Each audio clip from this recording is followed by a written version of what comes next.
Well students, hello. मैं Rakesh sir, standard 9, subject history, lesson 1, the French revolution. Topic, did women have a revolution, इसको explain करने जा रहा हूँ। तो जैसा कि as women we are 50% of the total society, they do household works as in India as in abroad. So in French society, they used to do lots of household works, and also as यहाँ पे तो जैसा कि है कि औरतें जो है वो बाजार में ज़्यादातर एक्टिविटीज उनकी नहीं दिखाई देती है, लेकिन फ्रांस में ये चीज़ें कॉमन थी। वहाँ पे वो लोग फूल बेचती थी और दूसरे बहुत से वर्क को, most women of the third state had to work for a living. वो अपने जैसे कि भोजन के लिए शहरों में काम भी किया करती थी।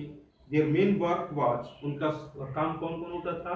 सेलिंग फ्लावर्स, फूल बेचना, या फिर fruits and vegetables at the market, और were employed as domestic servant. जैसे जो बड़े संभ्रांत लोग हुआ करते थे, उनके घरों में वो क्लीनिंग, बर्तनों को साफ करने का काम या फिर झाड़ू लगाने का काम, ये सब काम वो किया करती थी।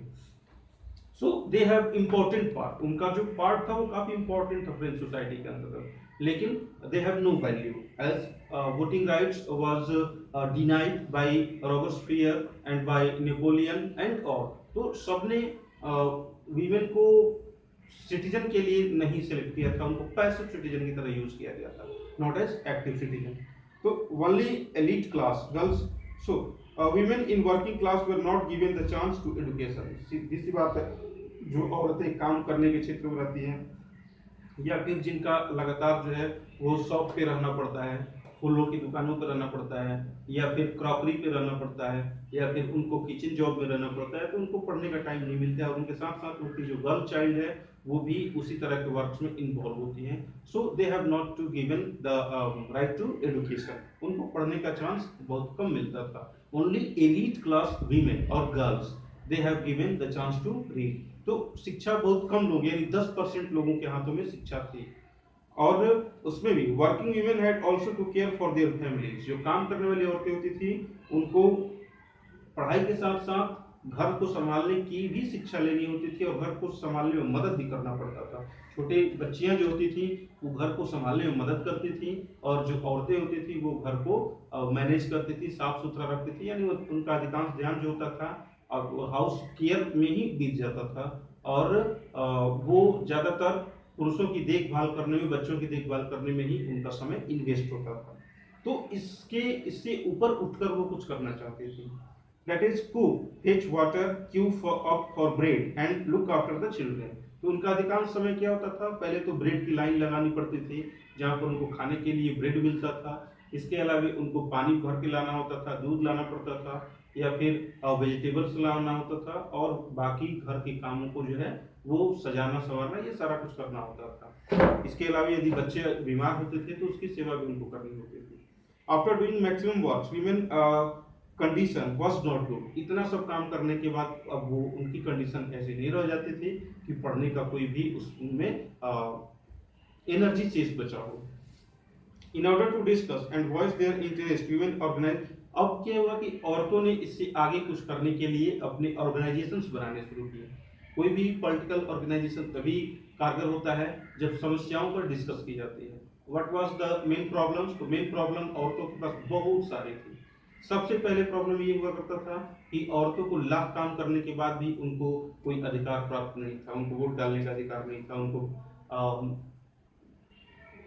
ब्रेड विनर नहीं समझा जाता था। ब्रेड विनर वही होते थे जो पैसे कमाते थे, और जो घर में वर्क करता था उसको किसी तरह की कोई छूट नहीं प्राप्त थी। About 60 women club came up in different French cities। तो औरतों की समस्याएं इतनी ज्यादा हुई कि उन्होंने अपने अधिकारों के लिए संघर्ष करना शुरू किया, और फ्रांस में बहुत कम समय में ही 60 से अधिक महिला संगठन कायम हो गए।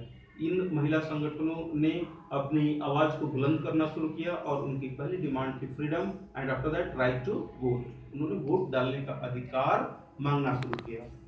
Demand of maximum organisation, women's political right, औरतों को राजनीतिक अधिकार मिले। इसके लिए उन्होंने संघर्ष शुरू किया। औरतों का राजनीतिक अधिकार कैसे मिलेगा? जब औरत की समस्या को सुनने के लिए औरत विधायक होगी, औरत नेता बनेगी, औरत एम्बेसडर होगी या फिर औरत प्रेसिडेंट होगी, तो उसके अधिकार को सुना जाएगा, समझा जाएगा और उसके हक में रूल्स पास किए जाएंगे। इतना ही नहीं, यदि पार्लियामेंट में जितने पुरुष हैं, जितने जेंट्स एमएलए या एमपीज हैं, उस अनुपात में यदि बराबर के रेंज पे औरतें होंगी तो उनका अपना कोई जो है कोई भी अपनी समस्या उनके पास हो पाएगी। तो इन चीजों पर बहस शुरू हुई। Demand of maximum women organise. Now women demanded the right to vote, to be elected to the assembly and to hold political office. तो इनकी डिमांड वही थी जो अभी हमने डिटेल किया कि अधिक से अधिक एमपीज जो हो वो विमेन हो, औरतों को पहले वोट डालने का अधिकार मिले, जिससे कि वो उन लोगों को चुन सके जो औरतों के हक में रूल्स बनाए। French government started to give importance to women, hence school for girls। तो अब क्या हुआ कि एजुकेशन पे बात की गई, स्टेट लेवल पे स्कूल्स बनाए गए और सबसे इम्पोर्टेंट चीज ये हुई कि schooling for girls make essential. औरतों के लिए, लड़कियों के लिए स्कूलिंग जो है इसको अति आवश्यक बना दिया गया सारी लड़कियों के लिए। इससे औरतों में शिक्षा का लेवल काफी अधिक बढ़ने लगा। Now marriage was made into a contract, entered into freely and registered under civil law। Marriage जो थी, शादी को कानून के अंतर्गत लाया गया और शादी के लिए कोई भी पेरेंट जो है वो अनावश्यक दबाव नहीं बना सकते थे फ्रांस में। And divorce was made legal, divorce को कानून के अंतर्गत लाया गया। During Robespierre reign, that mean in reign of terror. अब बात की जाए रॉबर्सपियर के रेन की बारे में, जो पहले हमने बताया था, जिसको रेन ऑफ टेरर कहा जाता था, जिसमें गिलोटिन का प्रयोग किया जाता था, जिसमें रॉबर्सपियर अपने शत्रुओं को, that means Robespierre when feel that someone is alter him, then he cut his head with the guillotinized machine and after that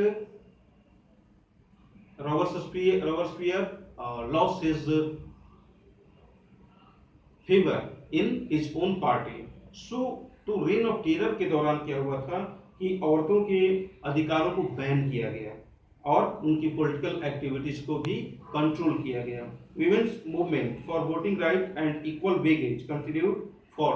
तो ये आंदोलन फ्रांस में लगातार चलता रहा, यूरोप में चलता रहा और अंततः फ्रांस के अंतर्गत 1946 में, यानी लंबे अंतराल के बाद, करीब करीब 150 से 200 साल के अंतराल के बाद फ्रांस में औरतों को पॉलिटिकल राइट मिला, उनको वोट डालने का अधिकार मिला। इतना लंबा संघर्ष हुआ। तो ये चीज थी। अब है एवोल्यूशन ऑफ स्लेवरी। जैसा कि हम जानते हैं कि जिस तरह से पहले गुलामों की खरीद बिक्री होती थी, वो जानवर नहीं हुआ करते थे, वो इंसान होते थे। अभी अफ्रीका से आपके ब्रिटिश एरा के दौरान तक आपके इंडिया से या फिर गुवाहाटी से या फिर आपके जोहान्सबर्ग से या फिर किम्बरले से, वहाँ से जो अफ्रीकन हुआ करते थे, उन अफ्रीकन को अमेरिका, फ्रांस, इंग्लैंड में ले जाकर फैक्ट्रियों में काम कराए जाते थे या फिर गार्डन्स में उनको वर्क में एडॉप्ट कराया जाता था। इतना ही नहीं, उनकी खरीद बिक्री लगती थी, उनकी बोली होती थी और उनके हाथों पे सील लगता था कि ये इतने नंबर का गुलाम है और वो फैक्ट्रियों में काम किया करता था। बदले में उनको सैलरी नहीं दी जाती थी, चूंकि वो खरीदा जाता था और जो खाना मालिक देता था उसी पर वो अपना गुजारा करते थे। उनकी स्थिति काफी दयनीय थी। सो उनके स्थिति पर फ्रांस की जो नेशनल असेंबली थी, नेशनल असेंबली में डिस्कस हुआ। Slave trade began in the 17th century. French merchants sailed from the ports of Bordeaux or Nantes to the African coast, where they bought slave। तो African coast से slave को खरीद कर लाया जाता था and they bought into the western countries। During 18th century, long and heated discussion happened in National Assembly। तो national assembly में इस पर डिस्कस किया गया कि जो ह्यूमन राइट्स की बात की जाती है, औरतों के वोट की बात की जाती है और एक तरफ गुलामों की खरीद बिक्री की जाती है, तो इस सिस्टम को क्यों न हटा दिया जाए। इसके बाद it was finally the compensation which is 1794 legislated to free all slaves. उसके बाद से वेस्टर्न कंट्रीज यूरोप से स्लेवरी को 1794 में लेजिस्लेटिव तौर पे एबोलिश कर दिया गया, खत्म कर दिया गया। from overseas possessions. So now students, you have to your work assigned, that means explain the condition of women in French society. अभी हमने बताया औरतों की कंडीशन क्या थी फ्रांस में, इस चीज को एक्सप्लेन करना है. And question number 2, right about the evolution of slavery. You have to do these two questions. Well students, now next topic will be continue in next video. Till then, thanks.